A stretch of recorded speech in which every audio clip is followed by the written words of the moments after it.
কি হলো, এত তাড়াতাড়ি চলে এসছো? আরতিও দেখছি এখানে। সানিকে ডাক্তারের কাছে নিয়ে গেছিলে? আজ তো 4th সেশন ছিল না? ও, তো তোমার মনেও আছে? কি উল্টোপাল্টা কথা বলো তুমি। আবার কি হলো? ঘুমিয়ে পড়ো। এখনো ঠিক আছে তো? তুমি নিজেকে এইভাবেই ঠকাতে থাকো। একদিন আমাদের সবার ফটো টিভিতে, নিউজ প্লিজ পেপারে। স্টপ ইট পূজা। তোমার প্রবলেমটা কি? সানির হয়েছেটা কি? কোনো সিরিয়াস কিছু হয়েছে? হ্যাঁ হয়েছে, খুবই সিরিয়াস কিছু।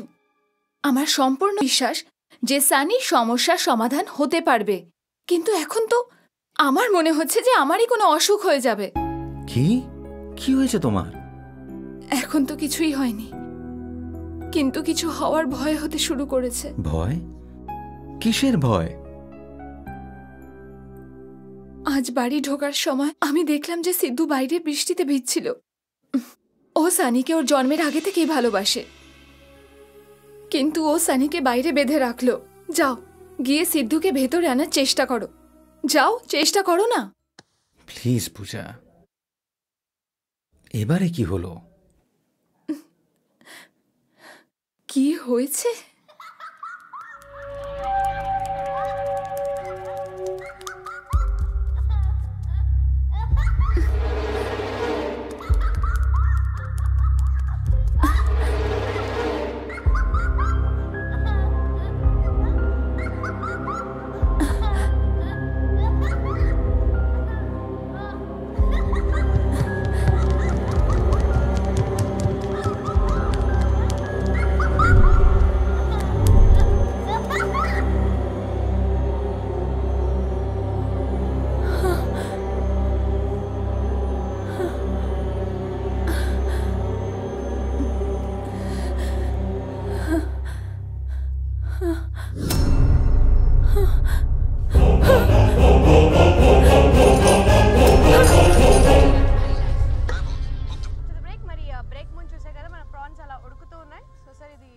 ఎందుకు స్పాయిల్ చేసుకుంటున్నా?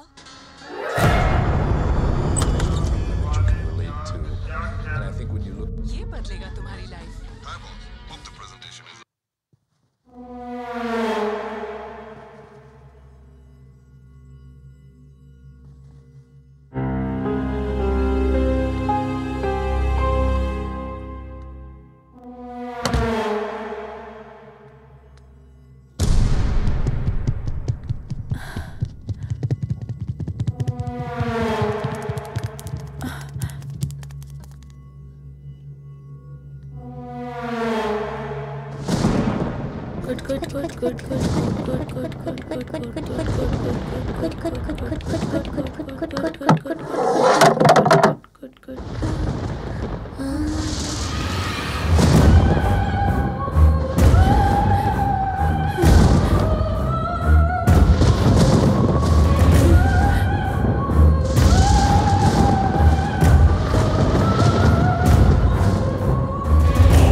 পড়ে।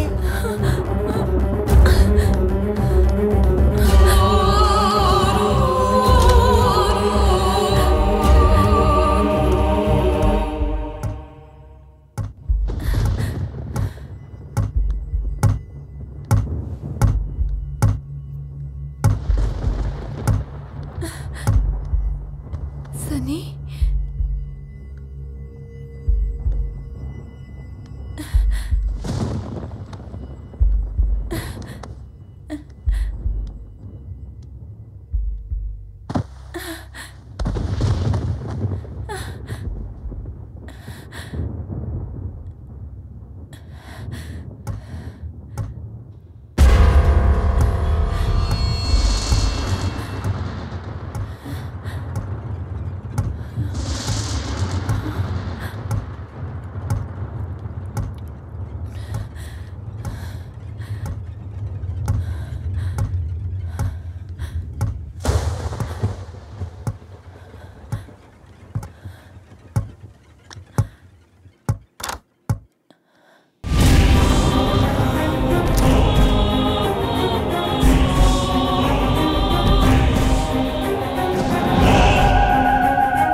সেদিনের পর থেকে আমার ঘুমের ওষুধ খেয়ে ঘুমানোর অভ্যেস হয়ে গেছে।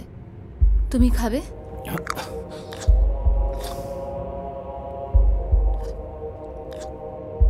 ও আচ্ছা, ডিনার করে এসেছো তুমি? আমি করে নেবো, আমি করে নেবো।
যাও, গিয়ে সিদ্ধুকে ভেতরে আনার চেষ্টা করো।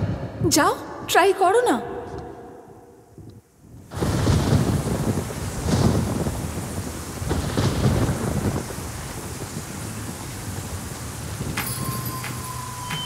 এই সিদ্ধু, সরি বেটা, sorry.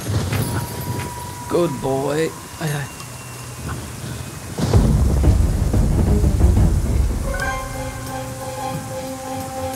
Sindhu, come on Sindhu.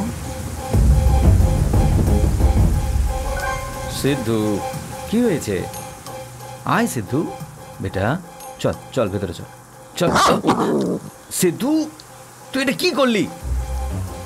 Bad boy.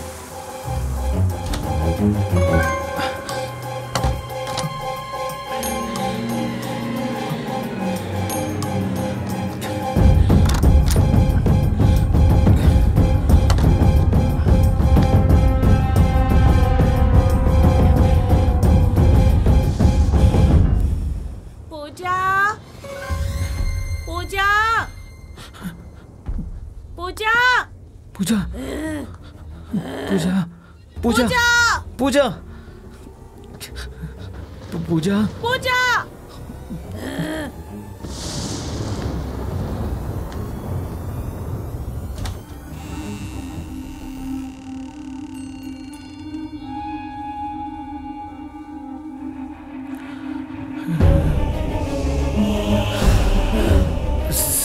Sunny, কে তুমি? কি হয়েছে সানি? আমি বাবা, ড্যাডি। ড্যাডি, তুমি এসে গেছো? হ্যাঁ, আমি এসে গেছি।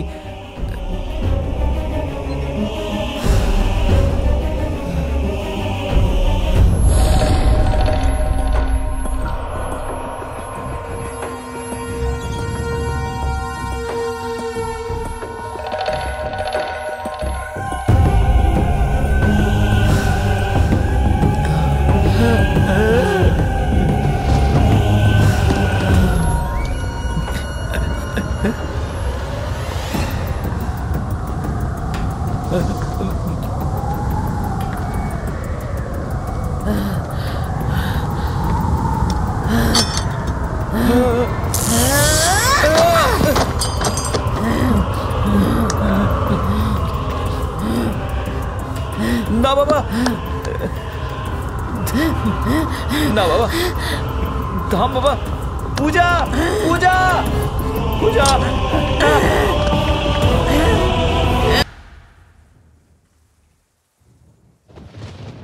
পূজা, আমাকে মারলে? আমি কে জানো? জানো আমি কে?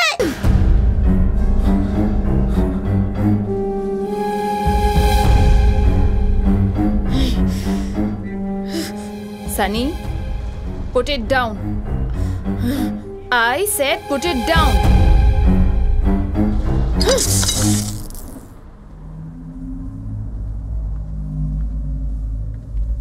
মা, আমার কি হয়েছে মা?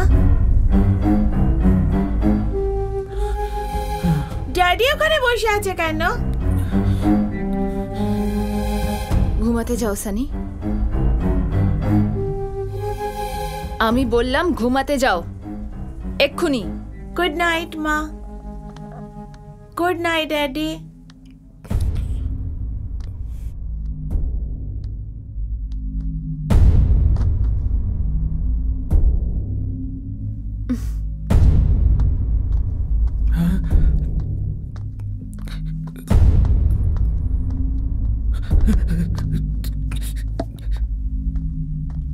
পূজা, পূজা, তুমি ওকে এরকম মারলে কেন?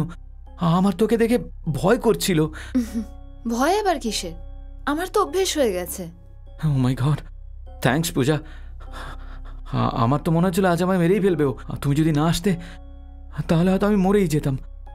থ্যাঙ্কস পূজা। তুমি নিজে এক্সপিরিয়েন্স করলে তো এখন তুমি নিশ্চয়ই বুঝতে পারবে যে আমি আর সানি কি সিচুয়েশনে আছি। যে কথাগুলো বলেছিলাম শুধুই একটা গল্প ছিল। গল্প? কিন্তু মাঝরাতে সানি হঠাৎ করে অদ্ভুত ব্যবহার করতে থাকে। দিনের বেলায় ভালো থাকে, কিন্তু জানি না রাত্রে কি হয়ে যায়। I can understand. আপনাকে কিভাবে বলবো বুঝতে পারছি না, কিন্তু অ্যাজ এ ডক্টর আমায় আপনাকে বলতেই হবে। আমার বিশ্বাস যে একজন মা হয়ে আপনি বুঝতে পারবেন, তাই বলছি। প্লিজ আমায় বলুন ডক্টর। সানি আপনার সাথে যা কিছু করছে সবই অ্যাক্টিং। হোয়াট? It's impossible. আমরা ছোটবেলায় স্কুল বাঙ্ক করার জন্যে যে জ্বরের, পেট ব্যথার নানান অজুহাত দিতাম, এখন সব কিছুই পুরনো হয়ে গেছে। এখনকার বাচ্চারা খুবই অ্যাডভান্সড। ওয়েল, সানি ফ্রি টাইমে কি করে আপনার কোনো আইডিয়া আছে? TV, video game. আমি জানি আপনি অবজার্ভ করেননি। এই 4টে সেশনে আমায় সানি যা বলেছে তাতে একটা ইম্পর্টেন্ট ব্যাপার হলো হরর মুভিজ। 4th সেশনে আমি যখন ওকে হিপনোটাইজ করলাম তখন সানি আমার সাথে অনেক রকম এক্সাইটিং কথা শেয়ার করেছে। সানি টিভিতে সিনেমা দেখতো, তাও আবার ও শুধুমাত্র ভূতের সিনেমায় দেখতো। আজকাল এতগুলো চ্যানেলে কোনো একটা ভূতের মুভি দেখে নেওয়া আমার মনে হয় না খুব একটা বড় ব্যাপার। মানে ও ভূতের সিনেমা দেখে ইনফ্লুয়েন্স হয়েছে? না না, ইন্সপায়ার হয়ে নতুন আইডিয়া কাজে লাগিয়েছে। ও দিয়াকে নিয়ে যেই গল্পটা বানিয়েছে ওটা হলিউড ফিল্মের গল্প। যদি এই গল্পটা আজকের পর থেকে রোজ রোজ এভাবেই চলতে থাকে তাহলে ভয়ঙ্কর আকার নিতে পারে। মানে সেশনে দিয়ার ব্যাপারে অনেক কিছু জানা গেছে। দিয়া আপনার এলাকার একটি পাগল মেয়ে, but she is perfectly alright. Yes, ওই মেয়েটার বহু আগে একবার অ্যাপেন্ডিক্সের অপারেশন হয়েছিল।